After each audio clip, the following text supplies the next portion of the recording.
Hello, and welcome to this week's video lecture. This week I wanted to take a little bit of time to help us transition from the literature review to the final research paper.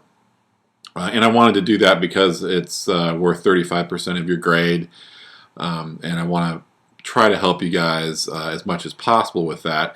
Of course, I'm always available via email and phone if you do have any problems. I am working through the reviews right now, and so that will help determine if you're on the right track or not.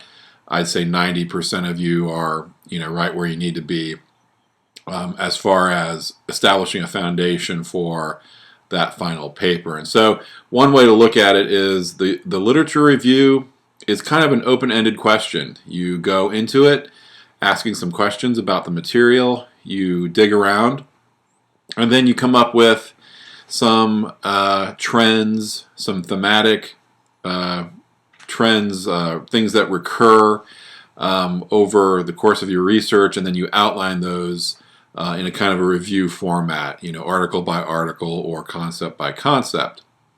It gives you an idea of what's out there. But hopefully it's apparent that that's not an argument. You're only covering what's out there. You don't really have a pointed conclusion you're trying to make because the review is part of that process of coming to the conclusion.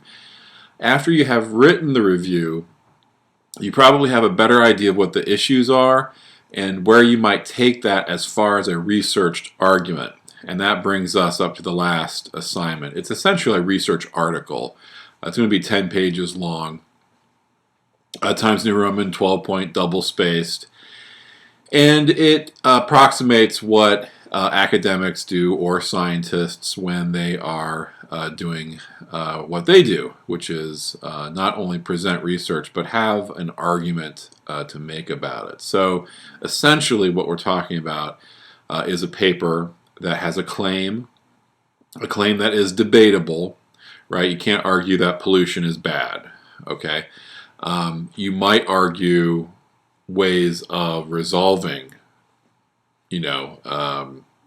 pollution, resolving the issues that surround it and how to improve it. That'd be an argument of policy. So it has to be an argument that's debatable, and it has to be researched in the sciences, right? And this is kind of where we're at. It's a science writing course, so I do want you to stick to those sciences. And again, if in the review if I said, hey, this isn't quite what we're talking about, I'll let you know. Again, most of you are kind of on board with what that means. Of course, the sciences can include anything medical, biological, anatomical, as well as the physics, math, these kinds of things. So all right. I'm actually what I'm doing is I'm just going to kind of go down through the list of instructions just to clarify everything so that you're clear about what I expect when I read these.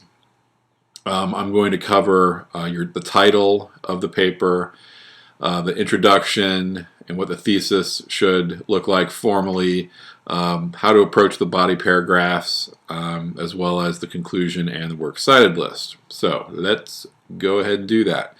I do have a couple of formal qualifications for some of these things. For example, the title.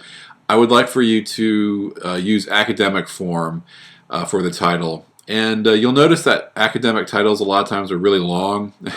And the reason for that is when you're doing research, it's really helpful to just scan titles. Maybe you already caught yourself doing that. The title isn't just kind of a fancy rhetorical thing.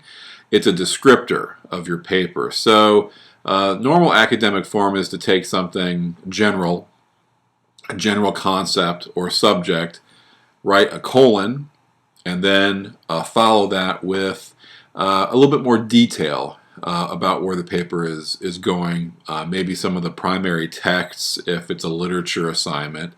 If it's in the sciences, you're going to get more detailed with the subject itself. So I just gave an example. Here's the title: American Labyrinths, Capitalism, Identity, and the Novel. This is actually more akin to my own research. But American labyrinths is kind of a general statement.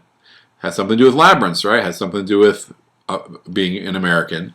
And then narrowed it down to 3 topics: capitalism, identity, and the novel. So the first is a big chunk, a big statement, a big concept, colon, and then get a little bit more narrow with what you're doing. Okay, so that's the title. You don't have to have a title page for this paper. In fact, see, out of the 10 pages, it's all going to be paper except for the works cited list. So the 10 pages does not include the works cited list, but you don't have to have a title page. Excuse me. Okay, so then moving on to the introduction and thesis. I'm kind of a stickler when it comes to the form of the introduction, and maybe it's because I've read so many wasted introductions in student writing. I don't think enough instruction has been placed on a good introduction. It's not just a throwaway paragraph. It actually should do a lot of work. And so under the assignment instructions, I gave a 5-point list of what that intro should do. It's okay if the intro goes toward a page in a 10-page paper. So here are the pieces of the introduction that I'd like you to include. One is just a lead, they call it. It's a first line. The first line should be engaging. Sometimes it's a quotation. Sometimes it's a question. Try to make it interesting.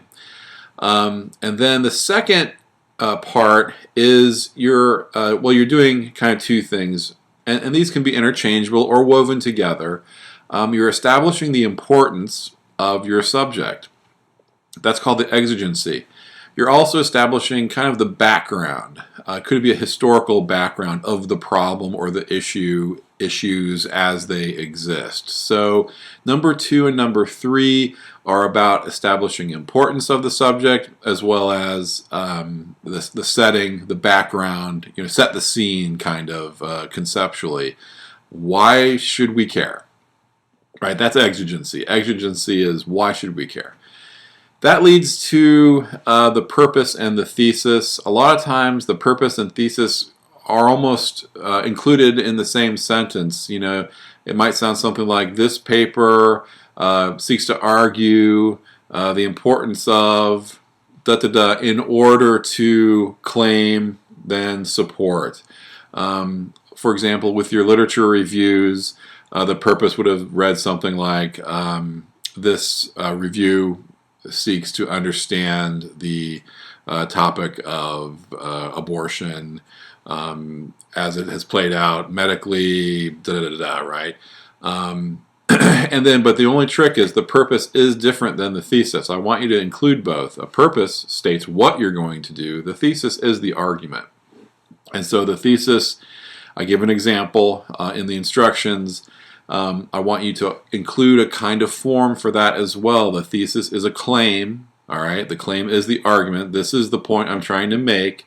And then the support is, here are the pieces of evidence that support my claim, all right? You're going to do it in as brief as you can. A sentence, ideally, for longer, more complex topics, it could be a couple sentences, that's fine.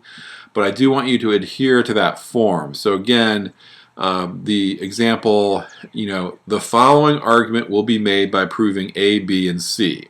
Okay, so let me just really make this simple. So it might sound something like, pollution is bad, right? You're not supposed to use that, but bear with me. Pollution is bad for the following reasons, A, B, and C. Okay, so pollution is bad is the claim. A, B, and C are the pieces of support. Don't do pollution is bad. That's not debatable. That's generally understood.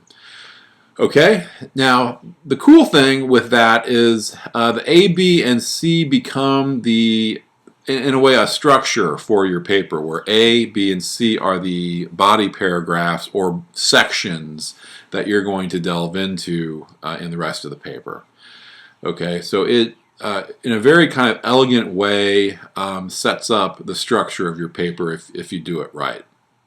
Okay, so that's the introduction. You cram a lot in there, but it's very effective. Let your professor know what you're doing, and what your main point is, etc. You know, if someone should be able to read your paper and really get the essence of it in that introduction. So try to do that. And it's okay if you go back to the introduction and write it later, after the paper has been written. Sometimes things change, and actually I was taught write the introduction last.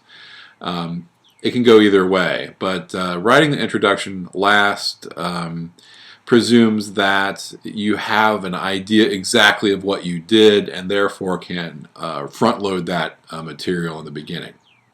Okay, body paragraphs. You know, really try to make sure that each paragraph develops your thesis. Use good topic sentences. This is all basic stuff, but so important. You know, a good topic sentence lets the reader know kind of what is coming in that paragraph. It encapsulates the meaning of the paragraph in that one sentence. Use transitional phrases. So in the beginning, well, most likely at the end of a paragraph, you're going to transition to the next paragraph. Okay, you can do it in the beginning as well. Okay, those are the body paragraphs. The conclusion, I encourage students not to just summarize. It feels really redundant, and it is redundant. So I encourage students to think of it more as an opening up of the topic. Take it in a direction. What might a future researcher do with this material? What directions could you take?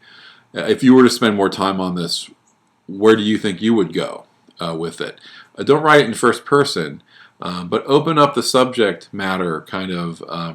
Don't think of it as a shutting down and a summary. Kind of think of it as an opening up to the world, if you want to think of it that way. And again, feel free to email me questions or send me paragraphs. I try to help you out when I can.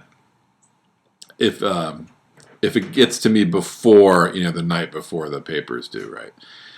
The final bit here is a works cited list. I'm not going to say much about it. I've included a link on Blackboard to get you there. Basically, in-text citations, right? Those are the parenthetical notes, and then a works cited list as well, and you should be in good shape. So that's all I have. Thanks for listening. I know it's not the most exciting material, but hopefully that will help you get an idea of what my expectations are for the assignment.